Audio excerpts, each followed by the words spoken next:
कुछ ऐसे लोग मिल गए जो देश के भविष्य, संविधान और लोकतंत्र को लेकर बड़े ही चिंतित थे और घनघोर निराशा की बातें कर रहे थे।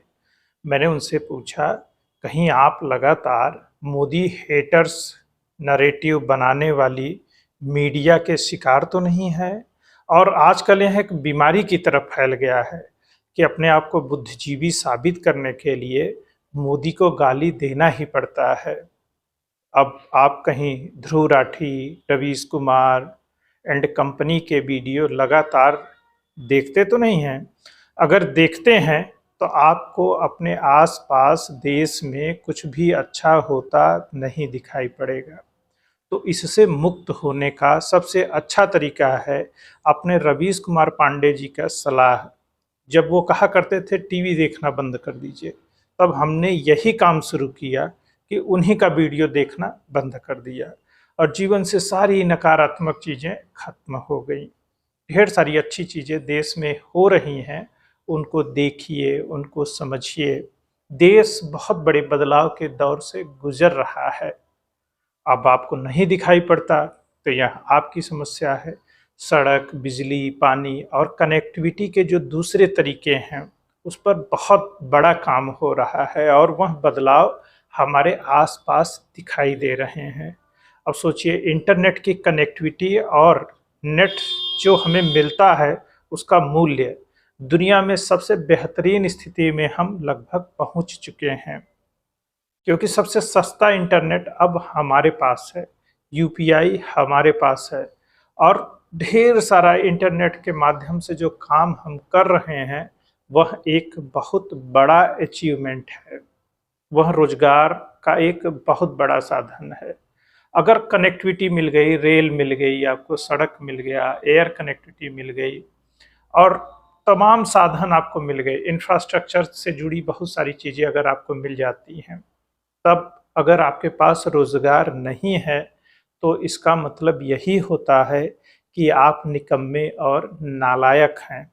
आप में किसी प्रकार का स्किल नहीं है और सरकारी सेवा के चक्कर में लगातार जो हम अपनी ज़िंदगी बर्बाद करते रहते हैं, उसके बारे में एक थोड़ी सी बात मान लीजिए। सरकारी सेवा, आरक्षण, जाति और फिर उसकी राजनीति, सोचिए यह कितनी कारगर और आपके विकास में कितनी सहायक होती है। इसे आप देखिए, जैसे अल्पसंख्यक वर्ग के लोगों को देखिए, उन्हें लगातार वोट बैंक बनाकर कैसे उनको छला जाता है। अब सोचिए, जिस निर्वाचन क्षेत्र में उनकी आबादी 50% या उसके आसपास है, वहां भी उन्हें टिकट नहीं दिया जाता है और जिस क्षेत्रीय दल या परिवार या व्यक्ति का वह सपोर्ट कर रहे होते हैं, वह अपने परिवार और खुद से क्या कोई संसाधन का बंटवारा किसी और के पास होने देता है, पहुंचने देता है? तो जवाब है नहीं। ऐसे में सिर्फ वोट बैंक बनकर मूर्ख बनते रहने की भला क्या आवश्यकता है? भारत का मुसलमान बीजेपी को हराने का टूल किट कितने दिन तक बना रहेगा? और ऐसे ही बना रहेगा तो ऐसे ही छला जाएगा और छला जा रहा है। अब रोजगार और संसाधन, अगर सिर्फ सरकारी नौकरी इसके माध्यम से आपको चाहिए तो आपको कभी नहीं मिलेगा। कुल सरकारी सेवा महज 2 से 3% के बीच है। अब सोचिए, जो फॉर्म भरा जाता है, एक पद पर 500 से अधिक उम्मीदवार उसके दावेदार होते हैं। मतलब 0.1% भी सफलता की दर नहीं होती है। इसका मतलब यही हुआ ना कि 99.99% लोग कोई और काम करेंगे, किसी और सेवा क्षेत्र में जाएंगे, कुछ और करेंगे। और सरकारी नौकरी का जो यह लालीपाप है, सोचिए वह किसको मिलेगा? अब 2 से 3% सरकारी नौकरियां हैं, अब 60% उसमें मिनिमम आरक्षण है, ईडब्ल्यूएस भी आरक्षण ही है और वह प्रतिभाशाली बच्चों लोग का जो हक है वह मार रहा है, वो चाहे जिस कैटेगरी के हों। ऐसी स्थिति में जो यह नारा लगाया जाएगा कि जिसकी जितनी संख्या भारी उसकी उतनी भागीदारी, यह सब सिर्फ मूर्ख बनाने के लिए है, क्योंकि सरकारी सेवा सिर्फ उतने ही लोगों को मिलेगी जितनी नौकरियां हैं। तो आरक्षित श्रेणी का मतलब आप 60%, कहीं कहीं 70% आरक्षण कर दिया है और इसके बाद भी क्या किसी जाति विशेष को सारी नौकरियां मिल जाएंगी या उन लोगों को रोजगार मिल जाएगा, तो इस गलतफहमी से बाहर निकल आइए।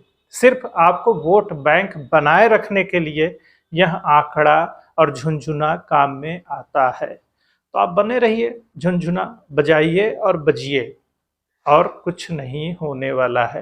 यह डिवाइड और रूल की ही पॉलिसी का नतीजा है। आपको काम सीखना है, हुनरमंद होना है। सोचिए बीटेक, एमटेक, पीएचडी के लोग हैं और चपरासी का फॉर्म डाल देते हैं। अब सोचिए रिसर्च किया है आपने, नया ज्ञान दिया है और उसकी बाजार में आपको कोई कीमत मिल नहीं रही है। इसका मतलब आपने फर्जी काम किया है, फर्जी डिग्री लिया है, आपके अंदर स्किल नहीं है। बीटेक एमटेक करने के बाद बल्ब लगाना नहीं आता, तो फिर आपको कहाँ से रोजगार मिलेगा। वहीं जिन लोगों के पास थोड़ी सी भी स्किल है, 1000-2000 रुपए प्रतिदिन कमाने में उन्हें कोई दिक्कत नहीं आती है। तो काम सीखिए, स्किल हासिल करिए और यह जातीय राजनीति से बाहर निकलिए, क्योंकि आप झुनझुने बन जाएंगे और आपकी जाति वाला नेता सबसे अच्छे से आपको बजाएगा। तो बजते रहिए और मेरे भी चैनल को सब्सक्राइब करिए। और झुनझुना बजने और बजाने में कोई हर्ज नहीं है, लेकिन आंखें खोलिए और सच को देखने समझने की कोशिश करिए कि यह जाति वाला जो फार्मूला होता है, यह नेता के तो हित में है, पर इससे आपको कोई रोजी रोजगार नहीं मिलने वाला है। यह वोट हासिल करने का महज एक हसीन तरीका है, जहां सिर्फ बेवकूफ बनाया जाता है। आपको अपनी सभ्यता, संस्कृति और स्वाभिमान पर गर्व करने से भी वंचित कर दिया जाता है। अब बाकी चीजें आप खुद समझ रहे हैं, आंख खोल कर देखिए आपके आसपास सच में कोई बदलाव हुआ है कि नहीं, कानून व्यवस्था कैसी है। अगर लॉ एंड ऑर्डर की स्थिति अच्छी है तो बेहतर है, और उसी सरकार को चुनिए। और गलती से ऐसे आदमी को मत चुन लीजिए जो अपराधियों को संरक्षण देता हो। अभी की बात को यहीं पर विराम देते हैं। जय हिंद, जय भारत, वंदे मातरम।